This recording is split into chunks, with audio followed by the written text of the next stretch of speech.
this, because this is one of those that I can see me just jumping all over. So I need to reel it in. Dear Heavenly Father, I thank you for the opportunity tonight to get the Word of God. I thank you, God, that your Word doesn't return void. And whatever is spoken, Lord, I ask for the ears to be open and the hearts to be ready to receive and the minds to be open and not closed, Lord, to the Word of God. And God, I give you all the praise, all the glory, all the honor that is due you in Jesus' name. And I ask the Holy Ghost to just take over and get me out of the way and let the word come forth that you have designed for tonight for this group, Lord. And in all things, we'll give you praise, honor, and glory. In Jesus' name, amen. Amen. Okay, so tonight we're going to study the attitudes. The attitudes. Okay? Now, let me tell you, we're going to be in Matthew 5. Matthew 5. I'm going to tell you where they're at. No, not 24 tonight, praise the Lord. But if you decide that I'll go there, be obedient.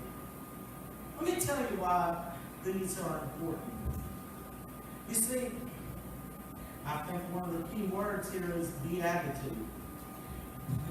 When I look at this, it has a meaning. Its original meaning is abundant happiness. It is Matthew 5. We're going to be verses more or less 1 through 12. Beatitudes is an abundant happiness. In Greek, it means extremely fortunate, well off, and truly happy. And when I look at these, this is what Jesus spoke. This is part of the Sermon on the Mount. And I'm going to give a little prelude to it, but I want you to keep one thing in your mind. This is the beatitude of faith. This is the attitude that we need to have. This is about being that attitude. Beatitudes. This is about being Christ with clothes on. This is about understanding the message for the kingdom.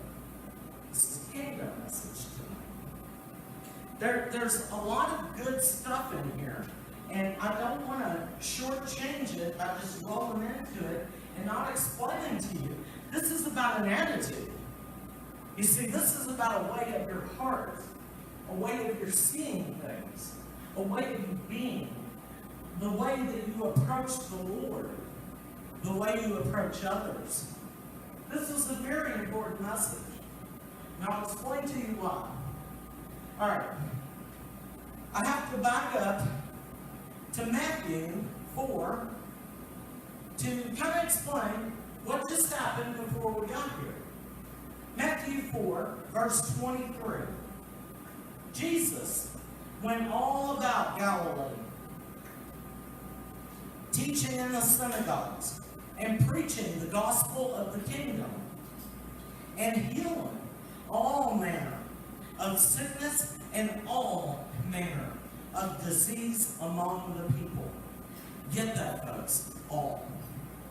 No one was left unhealed. This is an important point. I feel like he's pressing me to get across tonight. No one was left unhealed. And his fame went throughout all Syria, and they brought unto him all the sick people, and that were taken, with divers diseases and torments, and those that were possessed with devils, and those that were lunatic, and those that had the palsy, and he healed them. And there followed him a great multitude of people from Galilee, and from Decapolis, and from Jerusalem, and from Judea, and from beyond Jordan. And now we arrive when he starts the Sermon on the Mount. Chapter 5, verse 1.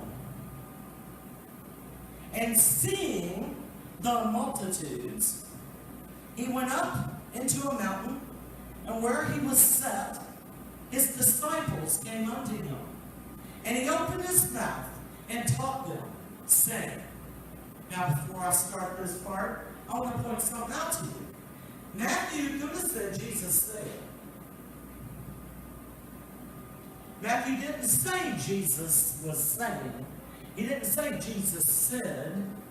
He made it sound more like this was something important about to be delivered that we need to take special notice of.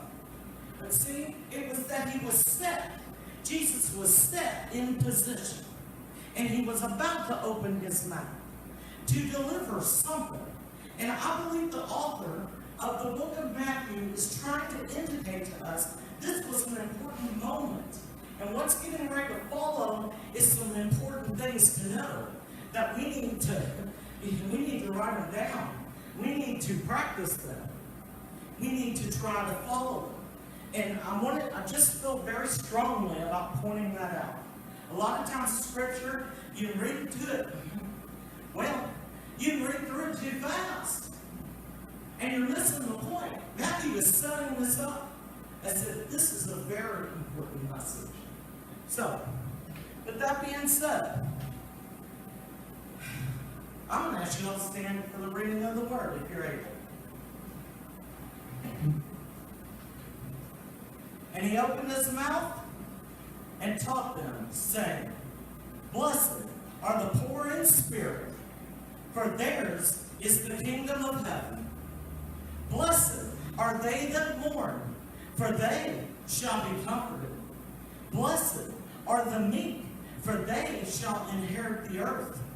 Blessed are they which do hunger and thirst after righteousness, for they shall be filled.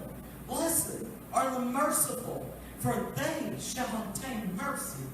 Blessed are the pure in heart, for they shall see God.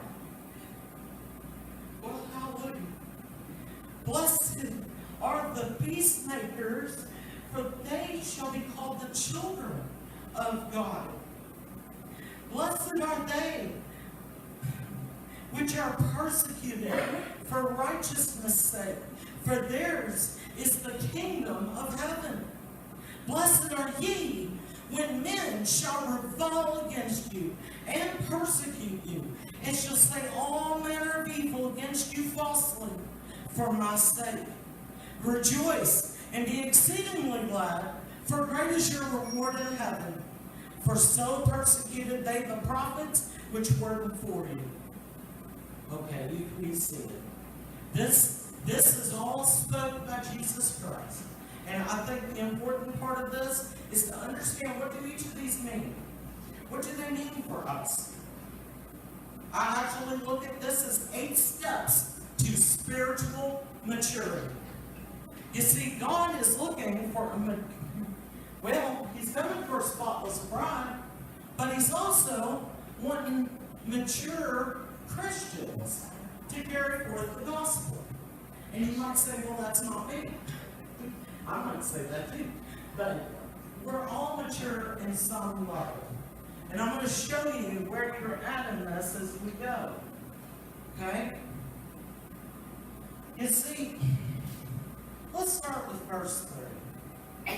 Blessed are the poor in spirit, for theirs is the kingdom of heaven. What is poor in spirit? What does this mean? What is a person that's poor in spirit? Does this mean an unsaved person or a saved person? You see, people, well, I can summarize it. I need help, God. I can't do it alone. That's blessed is the poor in spirit. I can't do it alone.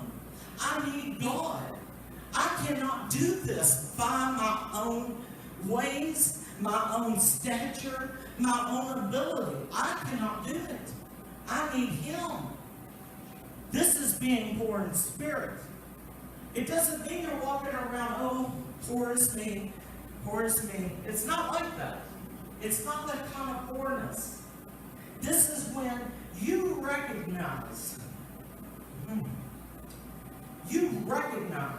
that you are nothing without Him, period. And because of Him, He can lift you up. We cannot do this on our own. I don't care how good of a Christian you are. I don't care how many times you read the Word. I don't care how much praying you do. I don't care how much fellowshipping and singing and praising the Lord. You are not able to do this alone. This is why we need Him. This is the first step. And what you're going to see in this, the Beatitudes, I'm going to stay on it that way, Beatitudes. What you're going to see on this is each one of these are a development to the next level. Each is a step. You see, you can't progress if you don't get step one. If you don't get who He is and why you need Him, we aren't going anywhere. I might as well stop reading. Okay, so these are steps into understanding God. Our poverty, our spiritual poverty, is being blessed. I want to point something out to you. Each one of the Beatitudes, in the beginning of it, it says blessed. That is very important. Like I told you, it means you're extremely fortunate. You're well off, and you're truly happy. And when we're poor in spirit, the first thing we have to do is step into the light of the truth. And the truth is God. Okay? So that's step one of being poor in spirit. When you're poor in spirit, it's more than to be humble. Understand that.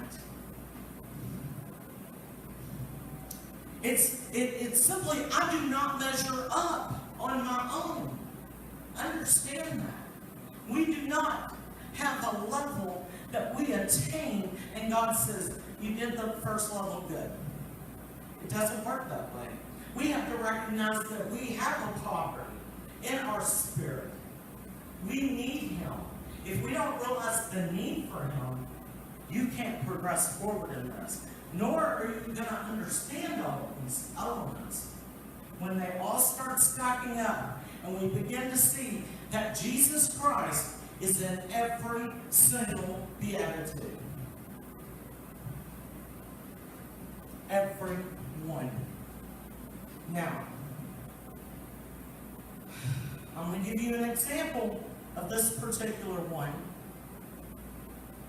There was a story of the publican and the Pharisee that Jesus told about who was going to go up to pray.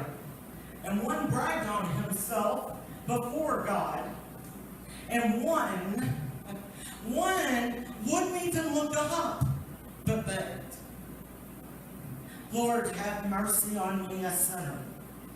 Which one is poor in spirit? Which one? The one that could not even look up. Lord, I'm a sinner. So this is the beginning. These Beatitudes are being spoke to the multitudes of people that just got healed. Understand that. They've been healed of palsies and demons and everything that afflicted them. And now He's sitting them down and explaining the kingdom.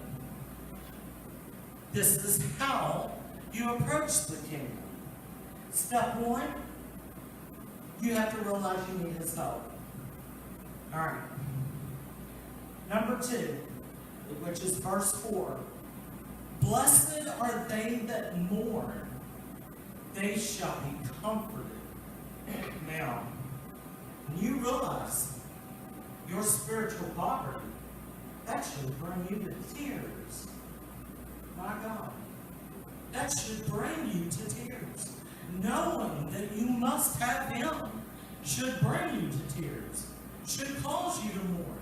Because it's not of you that this is given. It is of God. Okay?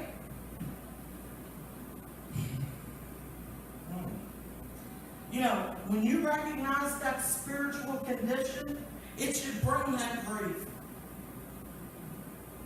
Think about somebody who's deep into sin and they knew it. But they weren't sorry about it at all.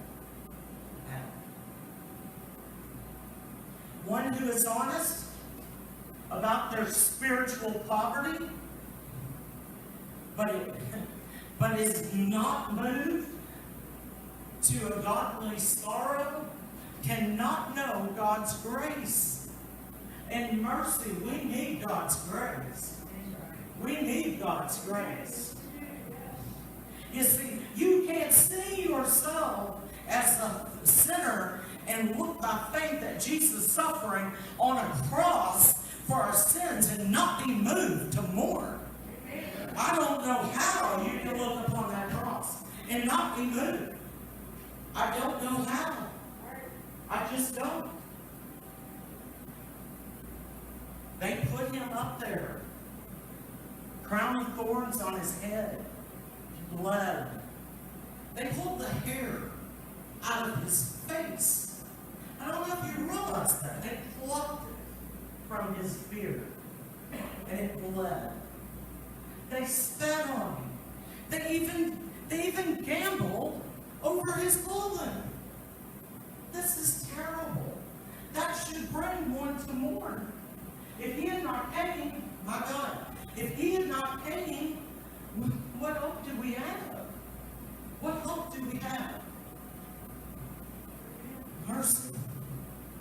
But because he did, and because we receive him, we have comfort in Jesus Christ. Okay? And this fact, this attitude, leads us into the very next one of these Beatitudes. Okay? Number 5. Blessed are the meek, for they shall inherit the earth. Wow. That sounds like a pretty good size payoff. Meek. What is meek? Meek, being translated, means to be gentle, submissive, and humble all over the Word, all over the Bible. That is the meaning of meek. When a person sees their spiritual poverty and they grieve over it, they come in meekness before God. You see, they come in meekness and humbleness before God. And through that, they are willing to submit to God's will and not their own.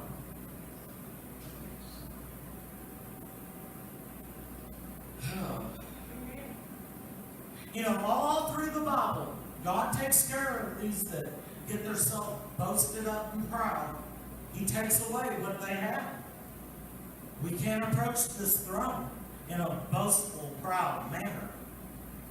We must come humble. And God happens to, when he takes away that stuff from the proud, let me tell you who he gives it to. The meek. God's good like that. He's like a Robin Hood on that. He's going to take from the boastful proud and give it to the meek, humble. Hallelujah. Remember, we talked about the fact that he's a provider.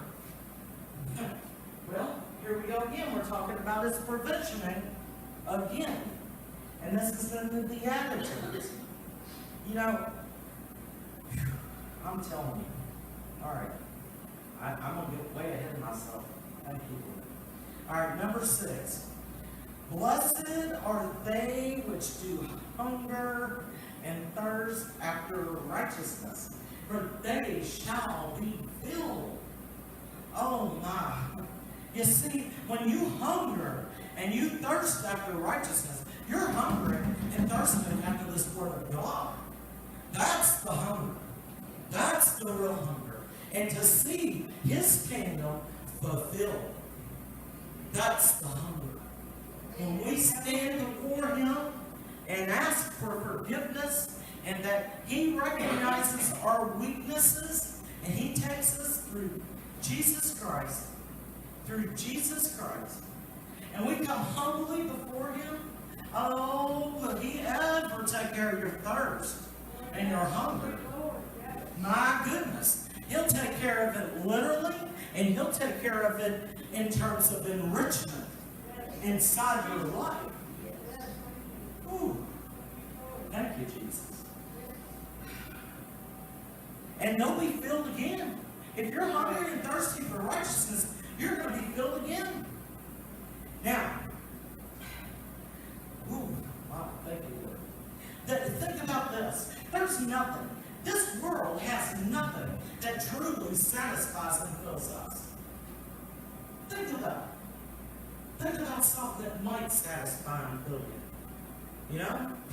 We were talking the other night about going to eat crab. One of my favorite foods on the planet. I can eat it till the cows come home. I truly can. I'll eat them making it, I'm sure. But you know what? At the end of the day, no matter how delicious that is, and succulent that crab is, at the end of the day, I'm going to wind up with a big belly. Okay? And I'm going to be miserable. Full as a tent and miserable. But I got news for you. When you get full,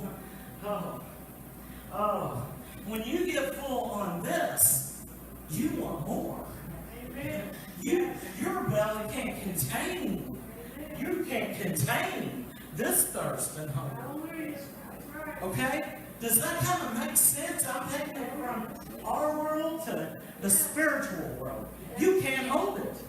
It's not possible. It'll overflow out of you. You can't put it in fast enough. Praise God. You can't put it in fast enough. Whew. You see? Oh my. It's when, my goodness, it's when we get that heavenly appetite. You hear me? The heavenly appetite. My God. That's when things start happening. But you see, you can't get that if you don't come poor in spirit. If you don't come mourning and in grief. If you don't come meek. You can't get to the hunger and thirst. You got to go through the steps. Now, whew.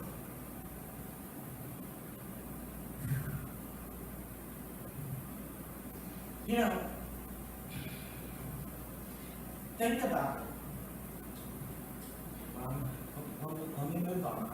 I'm going to get all out of the water here. Number 7. Blessed are the merciful, for they shall obtain mercy.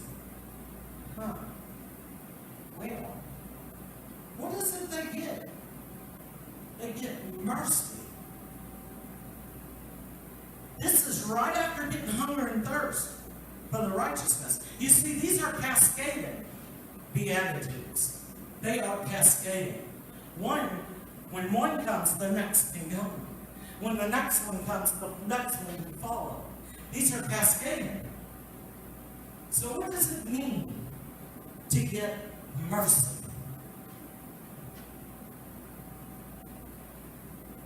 People who want what is right so badly can taste it. They may need the balance with this attitude. You see, don't love what is right so much, that you fail to have mercy on those who are wrong.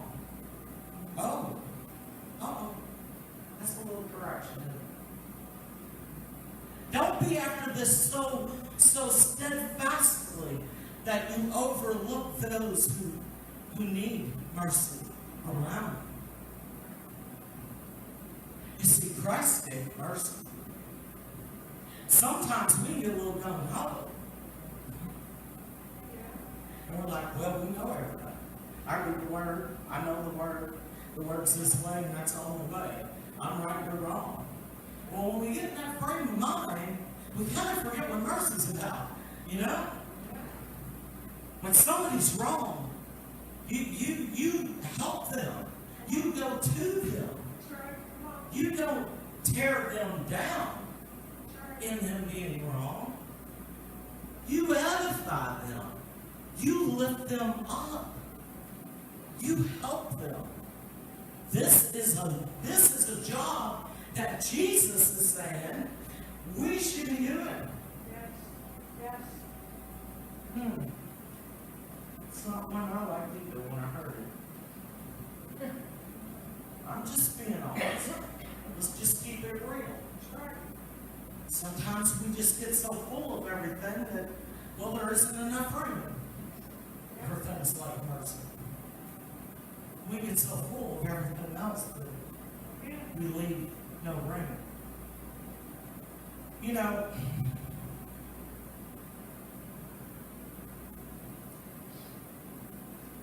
if we want mercy, we got to start by showing it to others. That's how we're going to get mercy. Okay? Giving it is the only way you get it. This is unlike grace. I'll come back to grace shortly.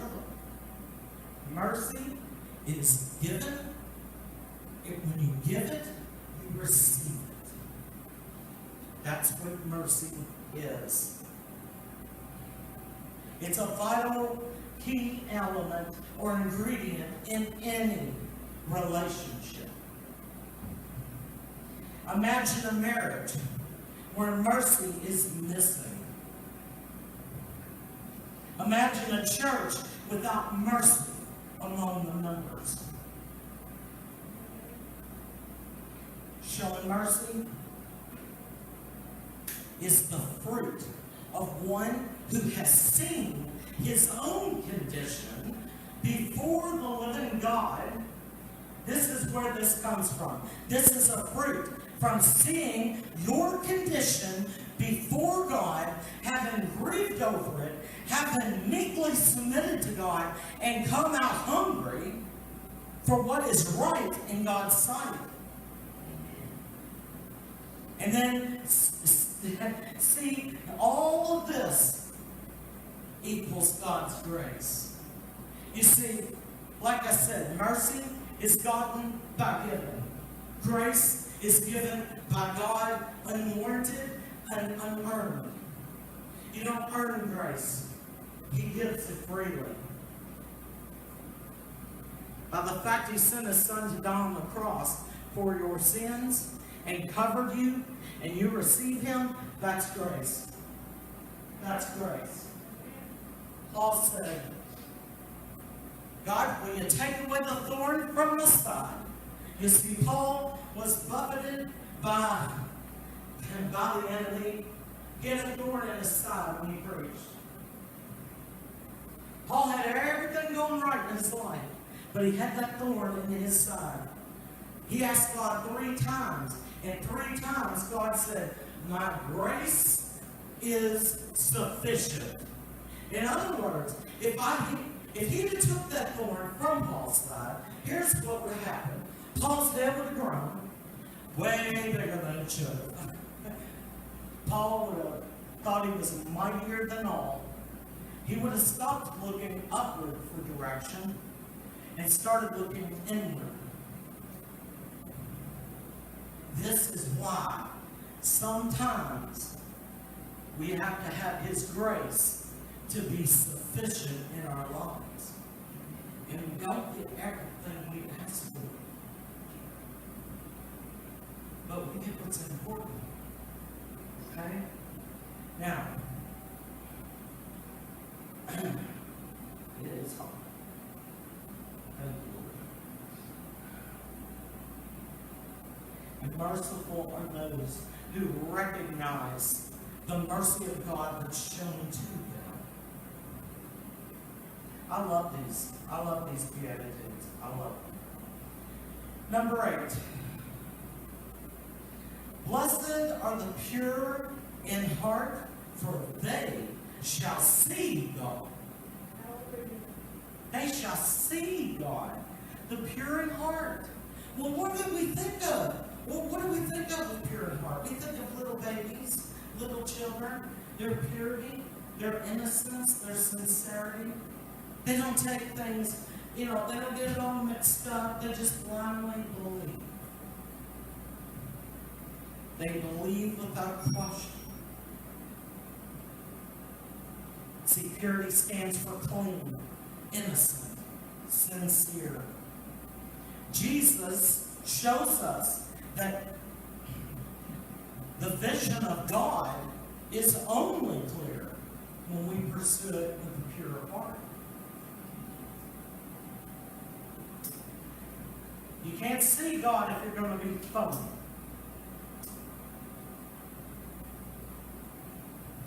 You can't see God if you're walking around with the wrong motive in your heart. It's pure-hearted people. They got this way. They got pure-hearted by the earlier blessings of the Beatitudes that were poured out on them. I told you this is cascading. As you get one, you move to the next. This is almost like being elevated glory to glory to glory to glory. Each one of these Beatitudes, they come because you successfully have pressed in on the prior one. So you get to the next one. And in this one, my goodness, to be able to be pure in your heart, ooh, that's a big step.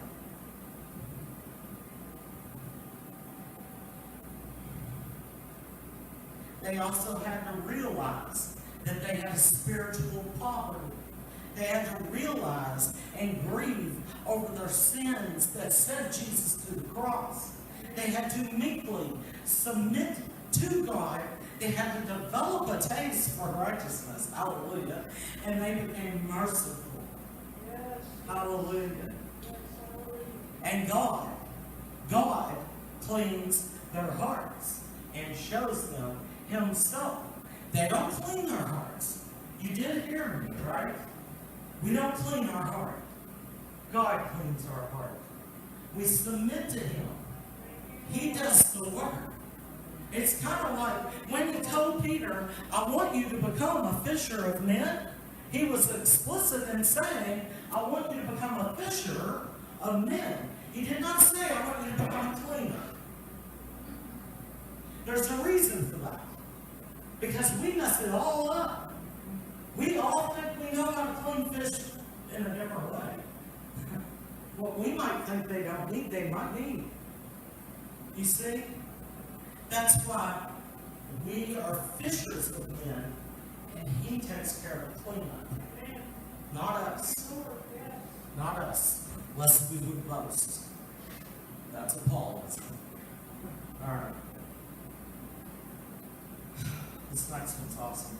Blessed are the peacemakers, for they shall be called the children of God. Now, I want to be real clear. I did not say peace lover. I said peacemaker. There's a difference. You see, when a peace lover will stand there and have your back till a conflict arises. And then they run and hide. That's a peace lover. See, they're afraid. There's no authority there. A peacemaker presses on. A peacemaker uses what the Word says to bring about the peace that God has for us. Peacemakers work to build God's peace, not to run from it. If we run from it, what kind of example are we? Then we're just peace lovers. Peacemakers enter into conflicts of darkness and sin to bring into the lives of people. We're not afraid. We go boldly to bring the gospel.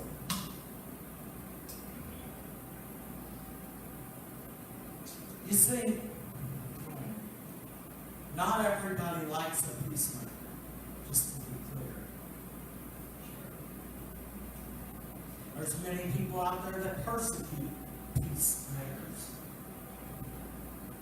They don't actually see their spiritual poverty. They don't actually, and see, they get offended when they're told the truth. They get offended. They're not grieved over their sin. In fact, they actually embrace their sin. They are not submissive to God in their meekness, but instead they are filled with pride and selfishness. They don't hunger and thirst for righteousness, but instead they are driven by the cravings of their own fleshly passions and sinful desires in their hearts. And their cravings are never filled, never satisfied. And instead of mercy, they have a tolerance for sin. Instead of a pure heart that can see God, they have wicked hearts that only see darkness. And instead of making peace with God, they persecute His children.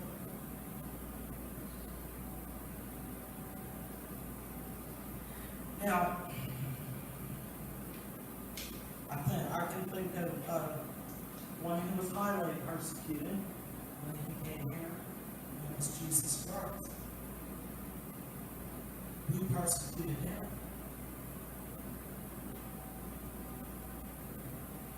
I told you Jesus is in every one of these Beatitudes. But all hope is in Jesus. And this next part, I feel is really urgent. Blessed are you.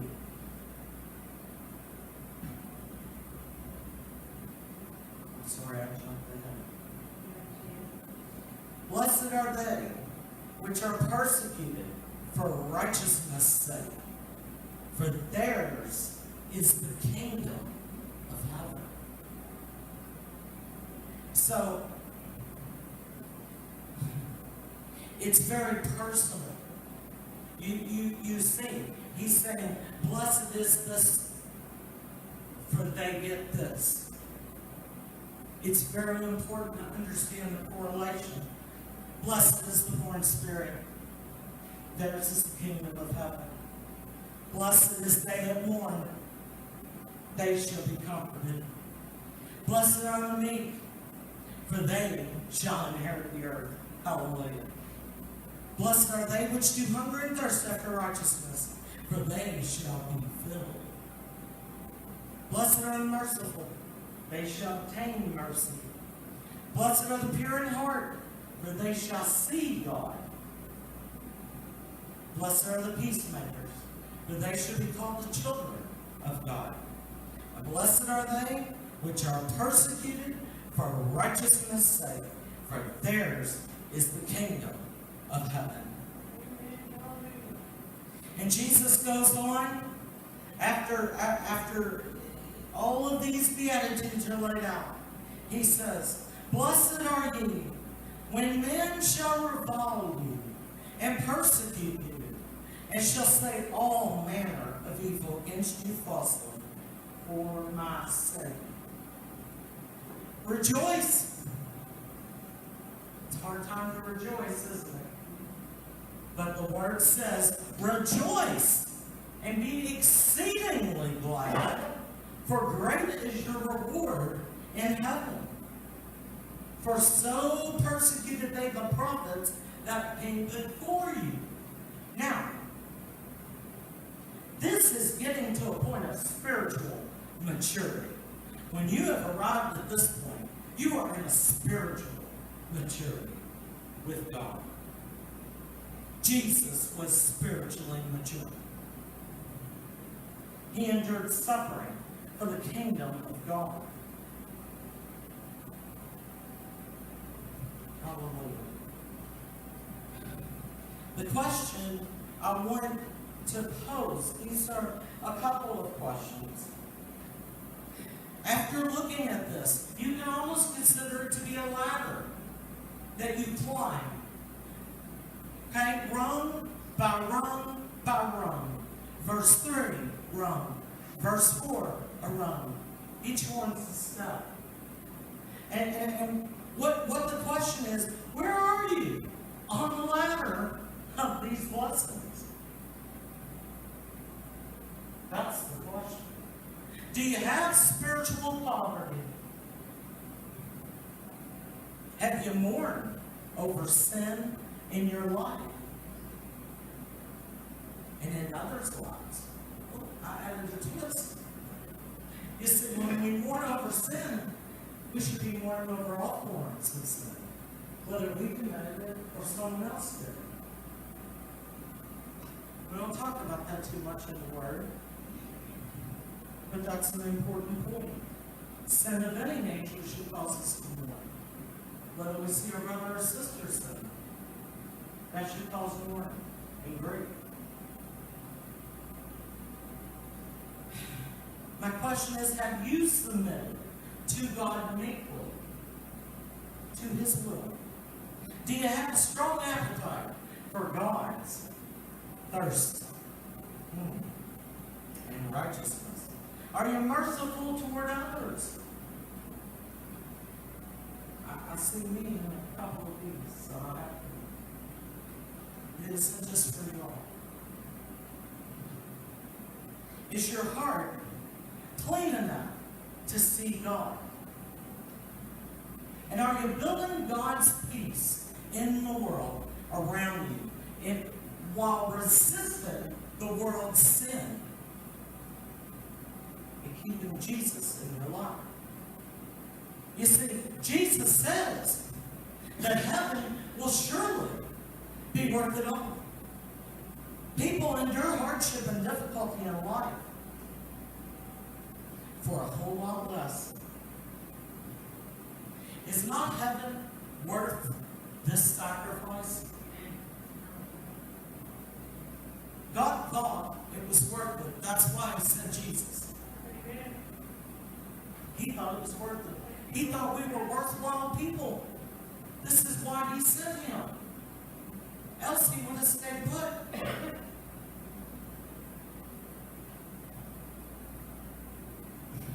He thought we were worth saving. So He gave His only Son as that sacrifice.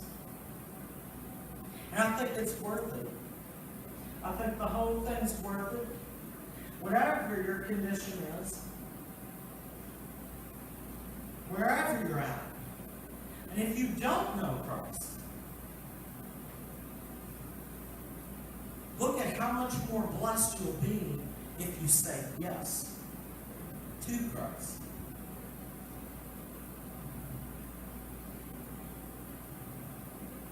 And the real question is, if Jesus was to take a look at us today, would He say, "Blessed are you," or would He not say anything at all? This is what we strive for right here. This is the Beatitudes. Or I say, start being that attitude. This is learning to be Jesus with skin on. This is learning to walk in the kingdom of God. I believe this is where the Lord wants us to go. This is spiritual maturity. He wants to grow us up. We're easier to use when we're grown up.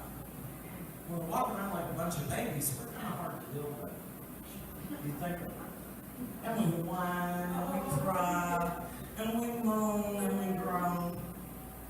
But when you start getting that spiritual maturity, you stop saying these things. You stop going, "Well, poor pitiful me." And you start saying, "Lord, I want you to use me. How can you use me, Lord? What can I do for you, Lord? What do you need me to do? How can I reach people? How can I show them Christ in me?